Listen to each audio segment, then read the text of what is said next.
So it's an interesting time of the year because this is the time where you kind of assess where you're at and now that we're at the end of the year. I don't know when you're watching this, but when I'm recording this is at the end of the year, people are kind of thinking about what they want to do and what they've done over the year. Have they done enough? Are they where they want to be? And depending on what your answer is, you are either happy about where you are right now or you're exploring other opportunities. And for a lot of people, especially as whether we're heading into a recession or we're already in one, depending on who you ask, the reality is, recession or not, people are always looking for ways to earn additional income.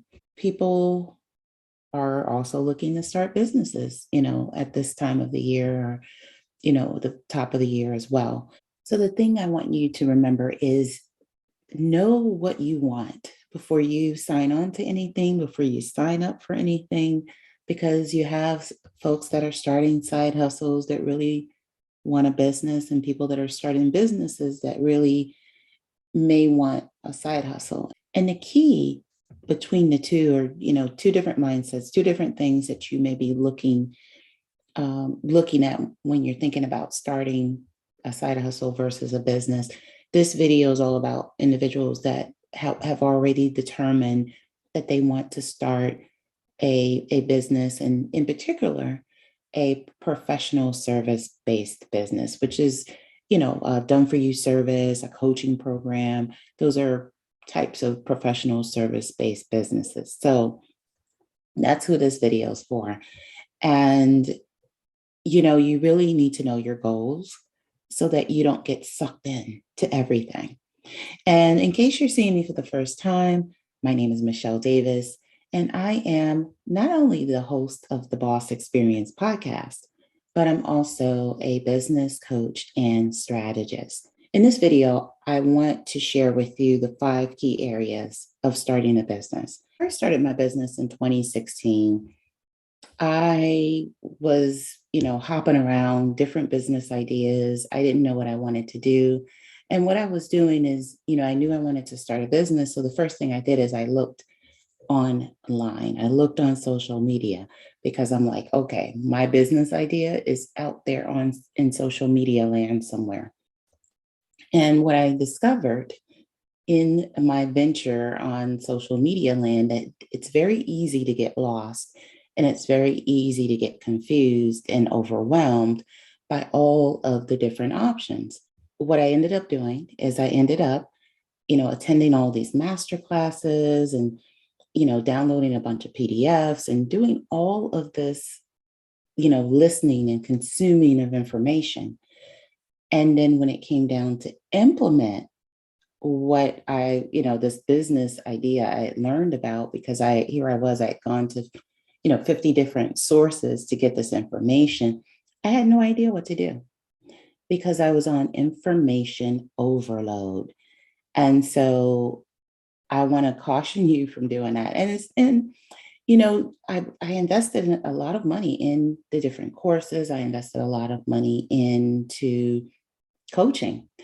And here's the thing, I felt a little cheated because I learned a lot about the how, but not really how, I didn't get the support to implement what I learned in these courses. And I knew that I wanted to do things differently. I want to support people better than the support that I received when I started my business. And because it can be very confusing. And don't get me wrong, when I say, I bought a lot of courses and I was confused afterwards and, hired coaches and was still confused, it's not that they didn't give me what I purchased. But what it is sometimes they give you things in a way that's not going to bring you the success you're looking for.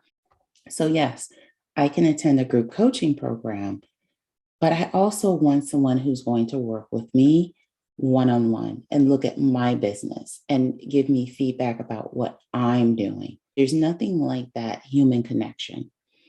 And so that's why with all of my programs, I always add that human component where I'm looking at my client's business specifically their business and giving them specific feedback based on my conversations with them and after hearing their goals and looking at what they're doing. It's not that they didn't give these courses and programs I purchased didn't give me what I bought. They did.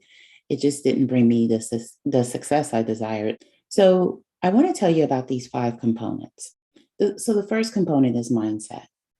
And so mindset, especially when you're talking about entrepreneurship, it is, you're constantly need to be in the mindset of that you need to develop, you need to invest in yourself, and you need to look at how to be better, how to do better, and not just the business stuff, but just in the way you're thinking, because the road to business success is not smooth.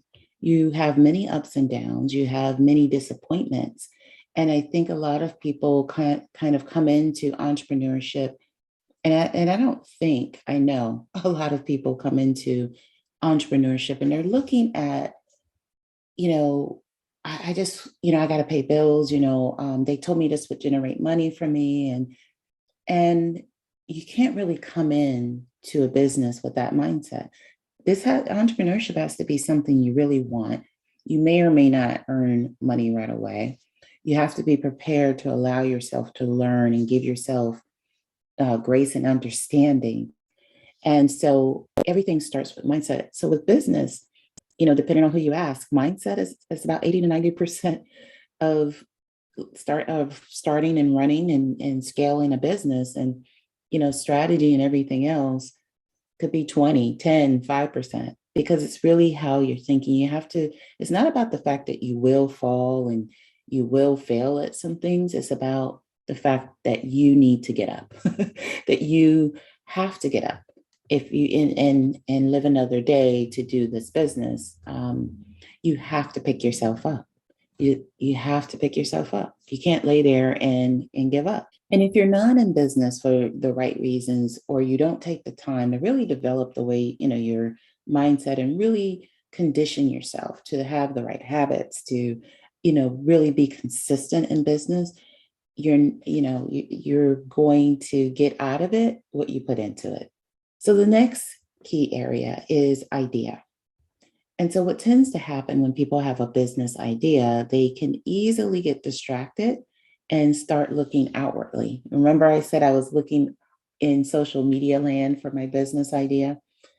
And the problem with that is, and there's nothing, wrong with learning something new, but I hadn't even asked myself what I enjoyed doing. And so what I ended up being is kind of mismatched.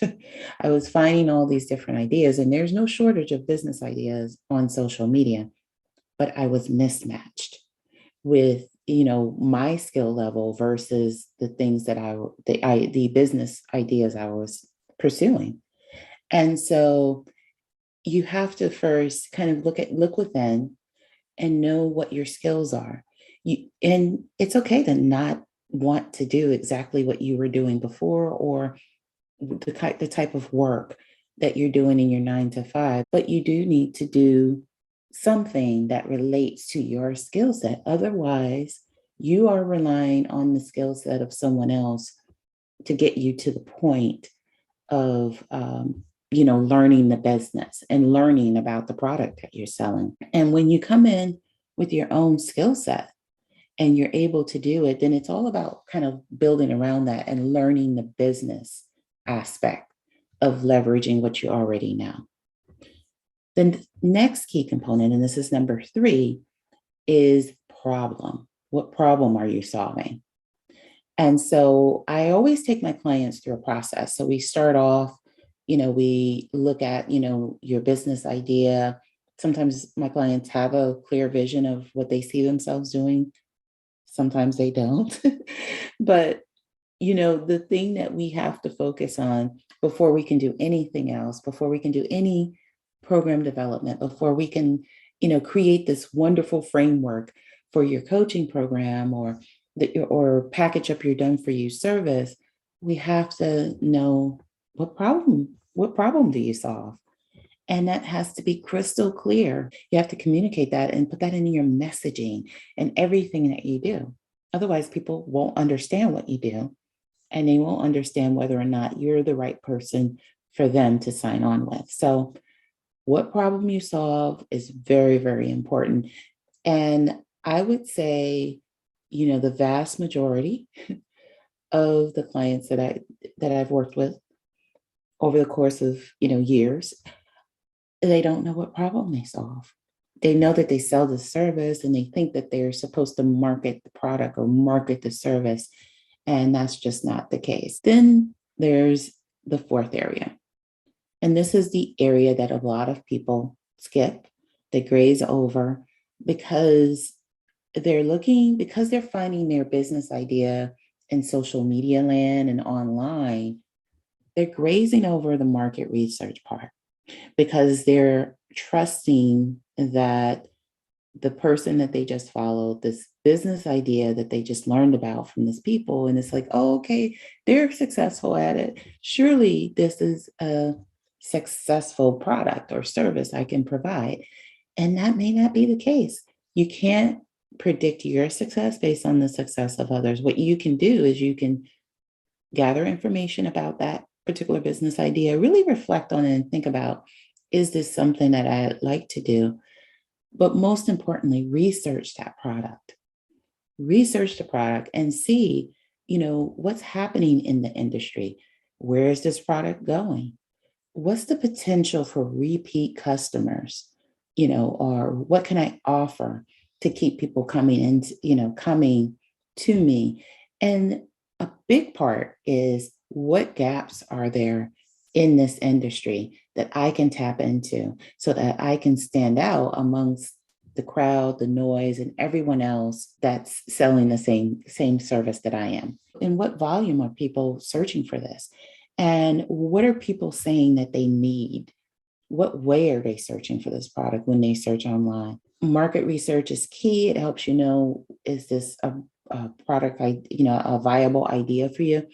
And sometimes it's a matter of not changing your idea, but really just packaging it up differently, and packaging it up in a way that's going to be most appealing. And then there's marketing and sales. And so what ends up happening is that a lot of people they're selling their product. That's all they do. They're posting, they're constantly talking about their product, they're sending these spammy messages about what they sell. And that is and they skip the marketing part. They skip the marketing part altogether. And so marketing and sales, you have to have a plan. You have to know what you're doing. You have to be strategic. And the other kind of unwritten component is that you have to evaluate. Know your key performance indicators. What are your indicators for success for the program or business you're creating? How will you know when you're doing well?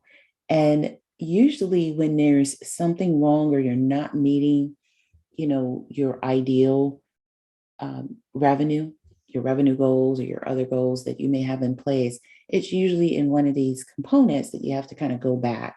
Maybe you need to tweak your offer. Maybe your messaging is off. Maybe the way you're packaging up your offer is not as appealing and you need to repackage it.